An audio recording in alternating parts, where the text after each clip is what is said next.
ভারতে সব থেকে বেশি আঙুর উৎপাদন হয় মহারাষ্ট্রের ভেতর গোদাবরী নদীর তীরে নাসিকে। আঙুর ফল থেকেই তৈরি হয় এক ধরনের মদ বা অ্যালকোহলিক ড্রিঙ্ক, ওয়াইন।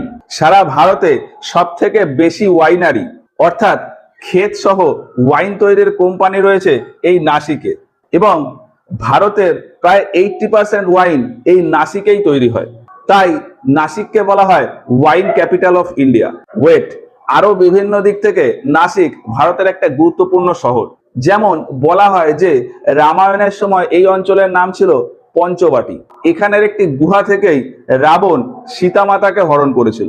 ওই গুহাটাকেই এখন বলা হয় সীতা গুহা। মহাদেব শিবকে উৎসর্গ করে ভারতে যে 12টি জ্যোতির্লিঙ্গ রয়েছে তার ভিতর ত্রিম্বকেশ্বর মন্দির, সেটিও নাসিকে অবস্থিত। এছাড়াও আমাদের যে পাসপোর্ট হয় সেই পাসপোর্টের ছাপার কাজ বা প্রিন্টিং এর কাজ হয় নাসিকে।